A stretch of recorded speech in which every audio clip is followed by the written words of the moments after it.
സമസ്ത കേരള ജംഇയ്യത്തുൽ ഉലമ എന്നത്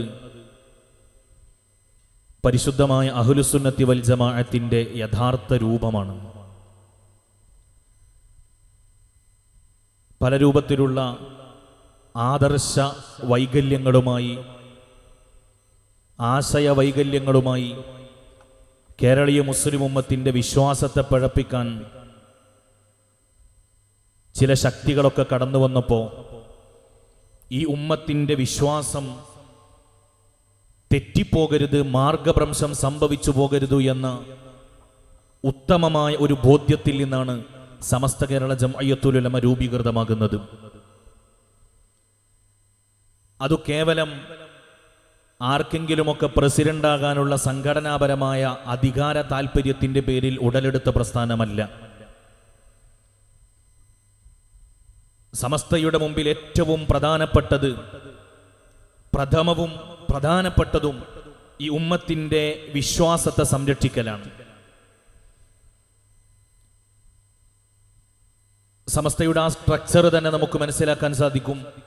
കേന്ദ്ര മുശാവറയും 40ഓളം അംഗമുള്ള കേന്ദ്ര മുശാവറയും ആ മുശാവറയോട് ബന്ധിച്ചു നിൽക്കുന്ന വ്യത്യസ്തമായ ഉപവിഭാഗങ്ങൾ, SKSSF-ഉം SYS-ഉം സുന്നി മഹല്ല് ഫെഡറേഷനും ജംഇയ്യത്തുൽ ഖുതബാഉം ജംഇയ്യത്തുൽ മുഅല്ലിമീനും മുദരിസീനും അടക്കം ഡസൻ കണക്കിന് ഉപശാഖകൾ സമസ്ത കേരള ജംഇയ്യത്തുൽ ഉലമയുടെ കീഴിലുണ്ട്. ആൾപ്പെരുപ്പം കാണിക്കാനോ വലിയ സംഘടനയാണ് എന്ന് മറ്റുള്ളവർക്കിടയിൽ ചിത്രീകരിക്കപ്പെടാനോ അല്ല ഇത്രയും വലിയ ഉപവിഭാഗങ്ങൾ സമസ്തയുടെ കീഴിൽ ഉണ്ടാകുന്നത്. മറിച്ച് സമൂഹത്തിന്റെ നാനാതലത്തിലും സ്പർശിക്കുന്ന വിധം പരിശുദ്ധമായ അഹ്ലുസുന്നത്തി വൽ ജമാഅത്തിന്റെ ആദർശത്തെ ഇവിടെ നിലനിർത്തുക എന്നതാണ് സമസ്ത കേരള ജംഇയ്യത്തുൽ ഉലമയുടെ ലക്ഷ്യം. ഈ സംഘടനാ സംവിധാനങ്ങളൊക്കെ പ്രവർത്തിക്കുന്നത് ഈ ആദർശത്തിനു വേണ്ടിയാണ്. സമസ്തയുടെ അടിസ്ഥാനം തന്നെ ഈ ആദർശത്തെ ഇവിടെ നിലനിർത്തലാണ്. ഈ ഉമ്മത്തിന് വഴിതെറ്റാതെ ഒരു ദിശ കാണിച്ചു കൊടുക്കലാണ് സമസ്തയുടെ ലക്ഷ്യവും മാർഗവും അതുതന്നെയാണ്. ആ രൂപത്തിലാണ് രൂപീകരിക്കപ്പെട്ട് ഒരു നൂറ്റാണ്ടോളം സമസ്ത പിന്നിടുമ്പോഴും സമസ്ത മുന്നോട്ട് പോയിക്കൊണ്ടിരിക്കുന്നത്. എന്നാൽ സമസ്ത രൂപീകരിക്കപ്പെടാൻ കാരണക്കാരായ ആളുകളുടെ ചരിത്രം നമ്മളിങ്ങനെ പഠിക്കുമ്പോൾ വളരെ രസകരമായി ചിന്തിക്കാൻ വേണ്ടി നമുക്ക് മനസ്സിലാക്കാൻ കഴിയും. ഞാൻ പറയുകയാണ്, ഇപ്പോഴും പരിശുദ്ധ ഇസ്ലാമിന്റെ അടിസ്ഥാനമായ തൗഹീദ് എന്ത് എന്ന വിഷയത്തിൽ ഒരു തീരുമാനമായിട്ടില്ല. നിങ്ങൾ ആലോചിക്കണം, 1,24,000-ഓളം വരുന്ന പ്രവാചകന്മാർ, നബിമാർ ഇവിടെ കടന്നു വന്ന് ലാ ഇലാഹ ഇല്ലല്ലാഹ് എന്ന പരിശുദ്ധമായ വചനത്തെ ഇവിടെ പ്രബോധനം ചെയ്ത്, അള്ളാഹു ഒരുവനാണ് എന്ന തൗഹീദിന്റെ വചനത്തെ ഇവിടെ പ്രബോധനം ചെയ്ത് മഹാനായ അഷ്റഫുൽ ഖൽഖ് സ്വല്ലല്ലാഹു അലൈഹി വസല്ലം തങ്ങളോടുകൂടെ ആ പ്രവാചക ശൃംഖലക്കു പരിസമാപ്തി കുറിച്ച് പിന്നീട് സ്വഹാബത്തും താബിഈങ്ങളും തബഉ താബിഈങ്ങളും അഇമ്മത്തും മശായിഖുമാരും പാരമ്പര്യമായി കൃത്യമായി പഠിപ്പിച്ചു വന്ന ആദർശമാണ്, അടിസ്ഥാനമാണ് പരിശുദ്ധ ഇസ്ലാമിന്റെ തൗഹീദ്. ആ തൗഹീദാണ് യഥാർത്ഥത്തിൽ ഇസ്ലാം എന്നത്. എന്നാൽ കേരളത്തിലുള്ള വഹാബി പ്രസ്ഥാനങ്ങൾ ഇപ്പോഴും ആ തൗഹീദിൽ ഒരു തീരുമാനമായിട്ടില്ല. നിങ്ങൾ ആലോചിച്ച് നോക്കാണ്, ഇത് അവരിലുള്ള സാധാരണക്കാരെ കുറിച്ചല്ല പറയുന്നത്, അവരുടെ ജംഇയ്യത്തുൽ ഉലമക്ക് നേതൃത്വം നൽകുന്ന സംഘടനാ സംവിധാനത്തിലെ സംസ്ഥാന നേതാക്കൾക്ക് വരെ ഇപ്പോഴും തീരുമാനമായിട്ടില്ല എന്താണ് തൗഹീദ് എന്ന്. ഇപ്പോൾ 1-2 ആഴ്ചകൾക്ക് മുമ്പ് ഒരു സംവാദം നടന്നു, സിഹറുമായി ബന്ധപ്പെട്ട് ഒരു സംവാദം. എന്താ സംവാദത്തിന്റെ ട്വിസ്റ്റ് എന്താ? ഒരാൾ പറയുന്നു, എടാ നീ മുശ്രിക്കാണ്, ഇസ്ലാം എന്ന് പുറത്താണ്. മറ്റേയാൾ നേരെ തിരിച്ച്, ഞാനല്ലടാ നീയാണ് ഇസ്ലാം എന്ന് പുറത്ത് എന്ന് പറഞ്ഞിട്ട് അങ്ങനെ ശിർക്കും തൗഹീദും പറഞ്ഞ് പരസ്പരം തമ്മിലടിക്കുന്ന ഒരവസ്ഥയിലേക്ക് ഈ പ്രസ്ഥാനം ഇന്നും കൂപ്പുകുത്തി എന്നതിൻ്റെ ഒരു നഗ്ന ചിത്രമാണ് ഈ അടുത്ത ദിവസം പോലും നമ്മൾ കണ്ടത്. എന്താ കാരണം? ഇത് സാധാരണക്കാരെ സംബന്ധിച്ചല്ല, അവരുടെ സംസ്ഥാന അംഗങ്ങൾക്ക് പോലും, ജംഇയ്യത്തുൽ ഉലമയുടെ നേതാക്കൾക്ക് പോലും ഇപ്പോഴും ഇതെന്താണെന്ന് തീരുമാനമായിട്ടില്ല. ഇനി എന്നാണ് ഇത് തീരുമാനമാവുക? അല്ലെ, നമ്മുടെ ഈ വാട്സപ്പും ഫേസ്ബുക്കും ട്വിറ്ററും യൂട്യൂബും ടിക്ടോക്ക് ഇതൊക്കെ ഇടക്കിടക്ക് എന്താവും അപ്ഡേഷൻ ചെയ്യും. പക്ഷേ ഈ തൗഹീദ് അപ്ഡേറ്റ് ചെയ്യുക എന്ന് പറഞ്ഞത് വലിയൊരു സംഭവം തന്നെയാണ്. ഇടക്കിടക്ക് തൗഹീദ് അപ്ഡേറ്റ് ചെയ്യുക, ഇടക്കത് ശിർക്കാകും, പിന്നെ അത് തൗഹീദാകും, പിന്നെ അത് ശിർക്കാകും, പിന്നെ അത് ബിദ്അത്താകും, പിന്നെ വലിയ കുഴപ്പമില്ല, പുണ്യം ഉണ്ടെങ്കിൽ കുഴപ്പമില്ല, പുണ്യം ഉണ്ടെന്ന് വിചാരിച്ചാൽ കുഴപ്പം, ഇങ്ങനെയൊക്കെയുള്ള ഒരു തരം അപസ്മാരം പിടിച്ച തൗഹീദായിട്ട് വഹാബിസത്തിന്റെ തൗഹീദുകൾ അധപ്പതിച്ചു എന്നത് നമ്മൾ മനസ്സിലാക്കണം. ഇവിടെയാണ് പരിശുദ്ധമായ സമസ്ത കേരള ജംഇയ്യത്തുൽ ഉലമ 1926 ഈ ഉമ്മത്തിന്റെ മുമ്പിൽ ഏതൊരു തൗഹീദാണോ പഠിപ്പിച്ചത് അതുതന്നെയാണ് അർത്ഥശങ്കക്കിടയില്ലാത്ത വിധം അഭിമാനത്തോടുകൂടെ സമസ്ത പറയുന്നത്. എന്തുകൊണ്ടാണ് സമസ്തക്ക് സാധ്യമായത്? പരിശുദ്ധമായ ആദർശത്തിൽ അണുകിട വ്യതിചരിക്കാതെ വിട്ടുവീഴ്ചകളില്ലാതെ കർശനമായിട്ട് നിലനിൽക്കാൻ സമസ്ത കേരള ജംഇയ്യത്തുൽ ഉലമ താല്പര്യം കാണിക്കുകയും അതിനനുസൃതമായി പ്രവർത്തനം മുന്നോട്ട് കൊണ്ടുപോവുകയും ചെയ്തിട്ടുണ്ട്.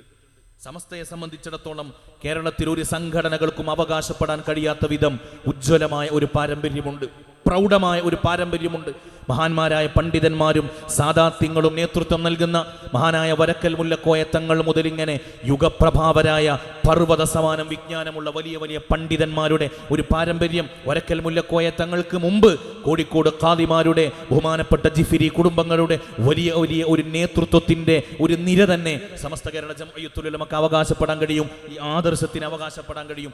അതിന്റെ ഒരു തുടർച്ചയാണ് ബഹുമാനപ്പെട്ട വരക്കൽ മുല്ലക്കോയ തങ്ങളിലൂടെ സമസ്ത കേരള ജംഇയ്യത്തുൽ ഉലമ പാങ്ങിൽ ഉസ്താദിലൂടെ കണ്ണിയത്ത് ഉസ്താദിലൂടെ ഈ സംഘടനാ സംവിധാനം രൂപപ്പെടുന്നത്. നമ്മൾ മനസ്സിലാക്കേണ്ടത്, ഞാൻ നേരത്തെ സൂചിപ്പിച്ചതുപോലെ, ഇത് കേവലം ഒരു സംഘടനയല്ല. ഇതിന്റെ ചരിത്രത്തെക്കുറിച്ച് നമ്മൾ കൃത്യമായിട്ട് പഠിക്കുമ്പോൾ, നേരത്തെ വാക്കോട് ഉസ്താദ് പറഞ്ഞു, നമ്മുടെ മക്കൾ സമസ്തയുടെ ചരിത്രം പഠിക്കണമെന്നത്. സമസ്തയുടെ ചരിത്രം നമ്മൾ കൃത്യമായിട്ട് പഠിക്കുമ്പോൾ ഏതൊക്കെ പ്രതിസന്ധികൾ നമ്മുടെ മുമ്പിൽ കടന്നു വന്നാലും ആ പ്രതിസന്ധികളെ തരണം ചെയ്യാനും അതിനപ്പുറം നമുക്ക് മുന്നോട്ട് പോകാനും സാധ്യമാകും സമസ്തയുടെ ചരിത്രത്തെ പഠിച്ചാൽ. ബഹുമാനപ്പെട്ട അഷ്റഫുൽ ഖൽഖ് മുഹമ്മദ് മുസ്തഫ, ഉറക്കം വന്നുക്കണോ? അഷ്റഫുൽ ഖൽഖ് മുഹമ്മദ് മുസ്തഫ, അല്ലാഹു സ്വീകരിക്കട്ടെ. അവിടുന്ന് പരിശുദ്ധ ദീനിന്റെ പ്രബോധനത്തിന് വരുമ്പോൾ വിശുദ്ധമായ ഖുർആൻ സൂറത്തു ഹൂദിൽ അല്ലാഹു സുബ്ഹാനഹു വ തആല പറയുന്ന ഒരായത്ത്, വകുല്ലൻ നഖുസ്സു അലൈക മിൻ അംബാഇർ റുസുലി മാ നുസബ്ബിതു ബിഹി ഫുആദക.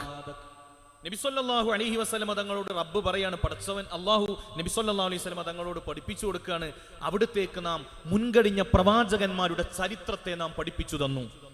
മുൻകഴിഞ്ഞ പ്രവാചകന്മാരുടെ ചരിത്രത്തെ നാം പഠിപ്പിച്ചു തന്നു. മാ നുസബ്ബിതു ബിഹി ഫുആദക, എന്തിന്? അവിടുത്തെ ഹൃദയത്തിന് സ്ഥൈര്യമുണ്ടാവാൻ. കാരണം നേരത്തെ വാക്കോട് ഉസ്താദ് പറഞ്ഞല്ലോ, ഹബീബായ സല്ലല്ലാഹു അലൈഹി വസല്ലമ തങ്ങൾ ഈ പരിശുദ്ധ ദീന് പ്രബോധനം ചെയ്യാൻ തുടങ്ങിയപ്പോൾ തന്നെ പലവിധത്തിലുള്ള പ്രശ്നങ്ങൾ ഉണ്ടായിട്ടുണ്ട്. ആ പ്രശ്നങ്ങളെ എങ്ങനെയാണ് തരണം ചെയ്യേണ്ടത് എന്ന് അല്ലാഹു റബ്ബുൽ ഇസ്സത്ത് പഠിപ്പിക്കുകയാണ്.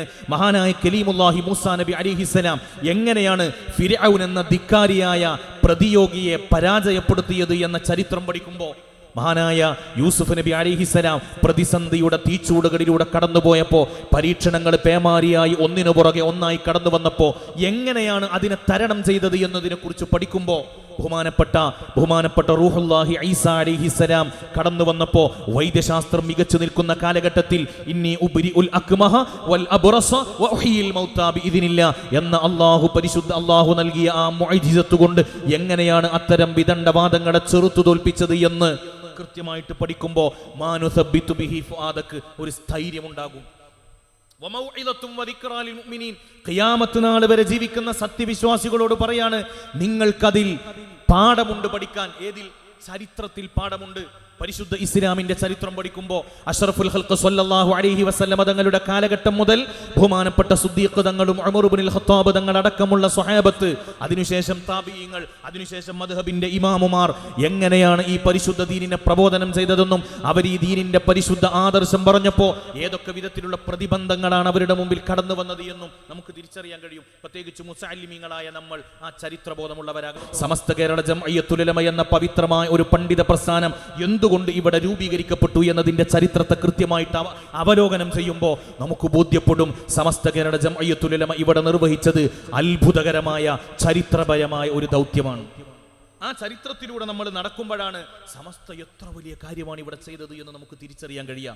അതല്ലെങ്കിൽ നമ്മളിങ്ങനെ പറയും, ഈ ഉമ്മത്തിന്റെ ഈമാനിനു കാവൽ നിന്ന പ്രസ്ഥാനമാണ് സമസ്ത എന്ന് നമ്മളിങ്ങനെ പറയുമ്പോൾ അതൊരു വാഗ്രാസമായി, അല്ലെങ്കിൽ അത് കേവലം അക്ഷരക്കൂട്ടുകളായി നമ്മളിൽ നിന്ന് ഒരു ചെവിയിൽ കേട്ട് മറ്റൊരു ചെവിയിലൂടെ പുറത്തു പോകും. പക്ഷേ സമസ്ത ഈ ഉമ്മത്തിന്റെ ഈമാനിനെ എങ്ങനെയാണ് കാവൽ നിന്നത് എന്നതിനെ കുറിച്ച് കൃത്യമായി ചരിത്ര പഠനം നടത്തണം. ഞാൻ ഓർമ്മപ്പെടുത്തുകയാണ്, ഇന്ന് ലോക മുസ്ലിമീങ്ങൾ വലിയ പ്രതിസന്ധികൾ അനുഭവിക്കുന്നുണ്ട്. അതിലേറ്റവും പ്രധാനപ്പെട്ട ഒരു പ്രതിസന്ധിയാണ് ഇസ്രായേൽ പലസ്തീനെ ആക്രമിക്കുന്നത്, അല്ലേ? അല്ലെ, ഇസ്രായേൽ പലസ്തീന്റെ യുദ്ധം, ആ സംഭവത്തെ പോലും സമസ്ത കേരള ജംഇയ്യത്തുൽ ഉലമയുടെ രൂപീകരണത്തോട് നമുക്ക് ചേർത്ത് പറയാൻ കഴിയും. കേവലം അവകാശവാദമല്ല. എങ്ങനെയാണ് പലസ്തീന്റെ മണ്ണിൽ ഇസ്രായേൽ എന്ന് പറയുന്ന ഒരു ജാരരാഷ്ട്രം സ്ഥാപിക്കപ്പെട്ടത്? ചരിത്രത്തിലൂടെ നമ്മൾ നടക്കണം. ലോകത്ത് മുഴുവൻ തുർക്കി ഖിലാഫത്ത്, മുസ്ലിമീങ്ങൾക്ക് തുർക്കി ഖിലാഫത്ത് നേതൃത്വമായി നിലനിന്നിരുന്ന ഒരു കാലമുണ്ടായിരുന്നു. ഉസ്മാനിയ ഖിലാഫത്ത് എന്ന പേരിൽ, ഓട്ടമൻ തുർക്കികൾ എന്ന പേരിൽ അറിയപ്പെടുന്ന തുർക്കി ഖിലാഫത്തിന്റെ കീഴിലായിരുന്നു ലോകത്തുള്ള മുഴുവൻ മുസ്ലിമീങ്ങളും. ഇന്നത്തെ മക്കയും മദീനയും അടങ്ങുന്ന ഒരുപാട് മുസ്ലിം രാജ്യങ്ങൾ തുർക്കി ഖിലാഫത്തിന്റെ കീഴിലായിരുന്നു. ഒരു ഉമ്മപറ്റ മക്കളെ പോലെ ഏകോദര സഹോദരങ്ങളായി ഒരേ ആദർശത്തിൽ വിശ്വസിച്ചുകൊണ്ട് തുർക്കി ഖലീഫമാരെ അംഗീകരിച്ചുകൊണ്ട് ലോകത്തുള്ള മുഴുവൻ മുസ്ലിമീങ്ങളും മുന്നോട്ട് പോകുന്ന ഒരു കാലമുണ്ടായി. എന്തിനധികം, ലോകത്ത് മുസ്ലിമീങ്ങൾക്ക് എവിടെ പ്രതിസന്ധി വന്നാലും മുസ്ലിമീങ്ങൾക്ക് ചോദിക്കാൻ ഒരു നേതൃത്വം ഉണ്ടായിരുന്നു, തുർക്കി ഖിലാഫത്തിന്റെ നേതൃത്വം.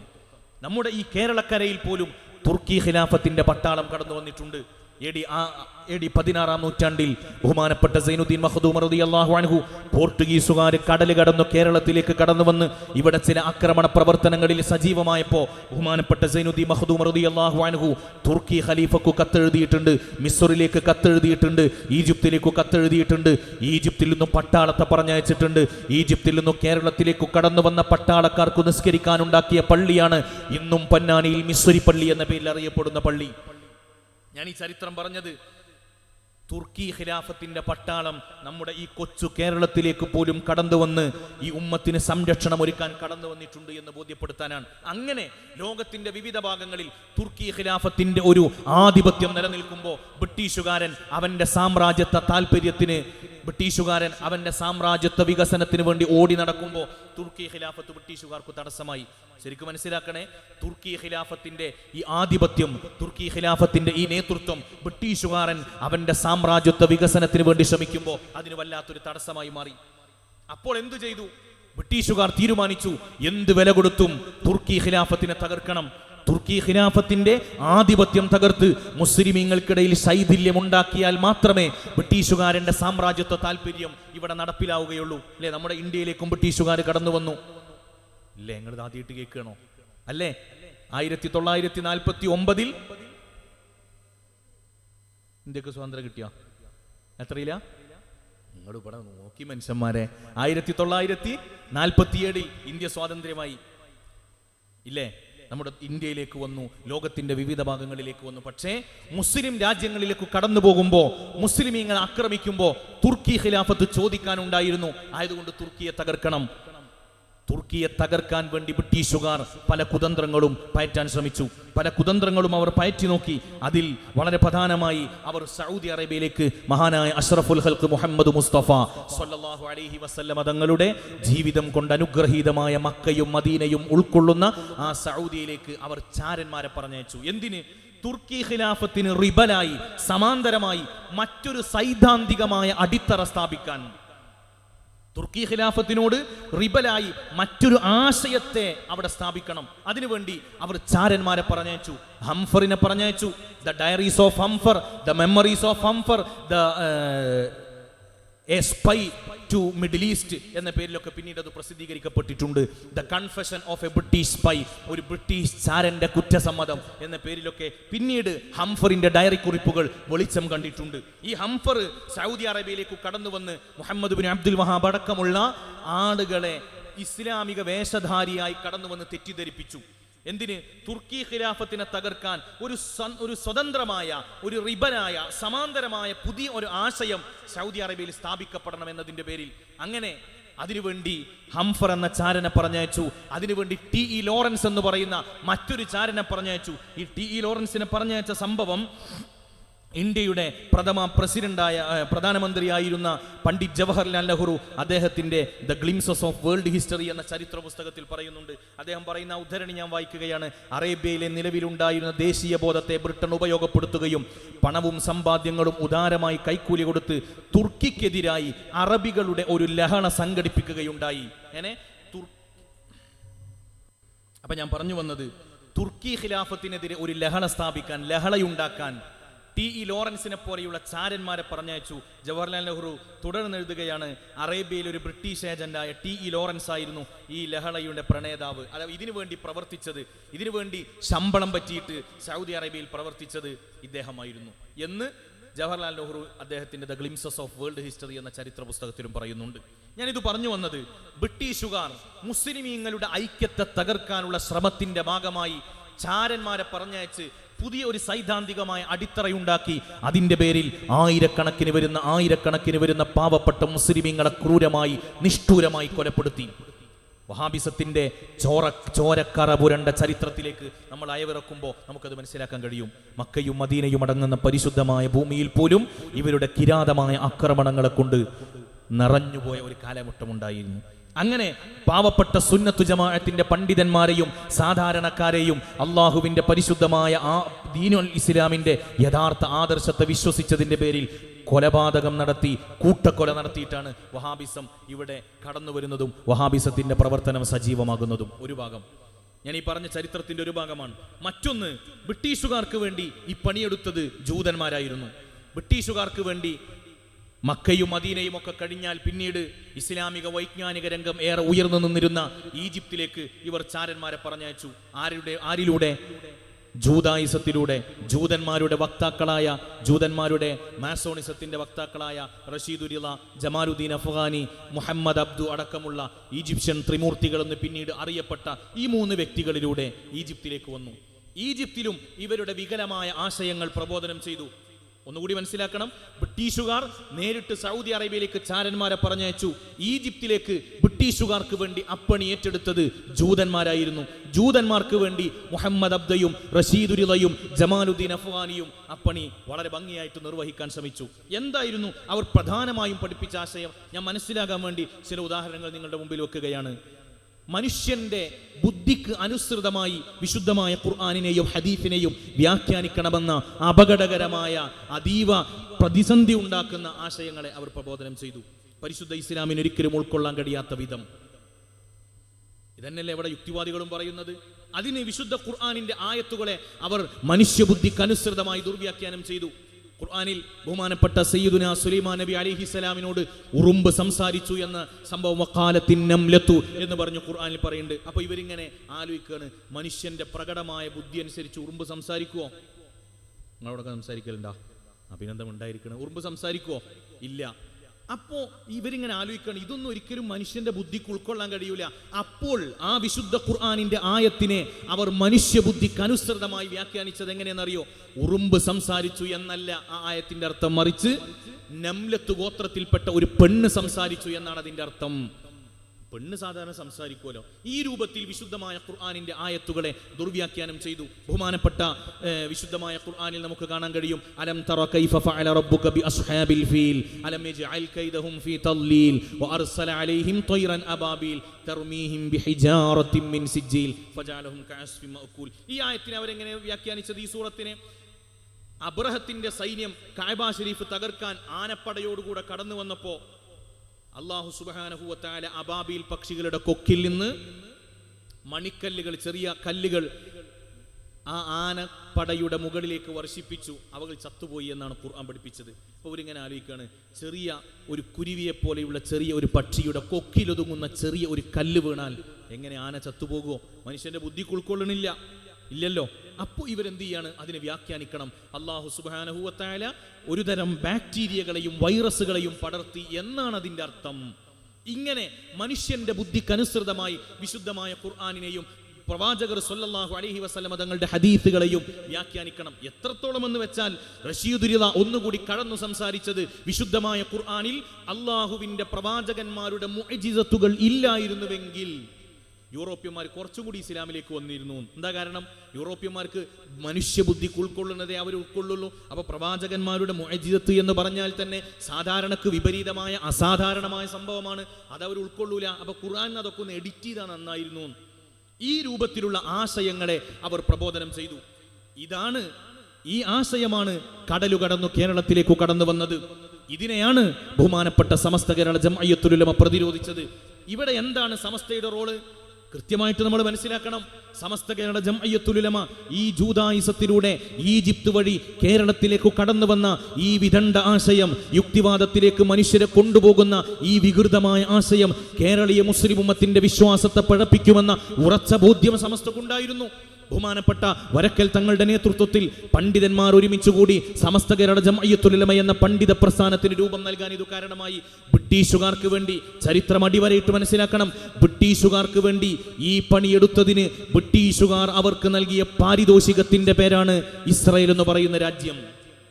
ബന്ധം മനസ്സിലായോ? മുസ്ലിം ഉമ്മത്തിന്റെ ഐക്യം തകർക്കാൻ, മുസ്ലിം ഉമ്മത്തിന്റെ പാരമ്പര്യത്തിൽ ശൈഥില്യമുണ്ടാക്കാൻ, തുർക്കി ഖിലാഫത്തിന്റെ കീഴിൽ ഏകോദര സഹോദരങ്ങളെ പോലെ കടന്നു വന്നിരുന്ന മുസ്ലിം ഉമ്മത്തിന്റെ ഐക്യത്തെ തകർക്കാൻ ബ്രിട്ടീഷുകാർ സൗദി അറേബ്യയിൽ പണിയെടുത്തപ്പോൾ ബ്രിട്ടീഷുകാർക്ക് വേണ്ടി ആ പണി ഏറ്റെടുത്ത് ഈജിപ്തിൽ മുസ്ലിം ഉമ്മത്തിനിടയിൽ വിശ്വാസ വൈകല്യങ്ങൾ പ്രബോധനം ചെയ്തതിന് ബ്രിട്ടീഷുകാർ കൊടുത്ത സമ്മാനത്തിന്റെ പേരാണ്, ആ പാപത്തിനു കിട്ടിയ ശമ്പളത്തിന്റെ പേരാണ് ഇസ്രായേൽ എന്ന് പറയുന്ന രാജ്യം. ഇന്നും ആ രാജ്യത്തിന്റെ പേരിലാണ് പാവപ്പെട്ട പലസ്തീന്റെ മക്കൾ കണ്ണീര് കുടിക്കുന്നത്, ലോകത്തുള്ള മുഴുവൻ മുസ്ലിമീങ്ങളും കണ്ണീര് കുടിക്കുന്നത്. അതിന്റെ പിന്നിൽ പ്രവർത്തിച്ചത് വഹാബികളാണ്.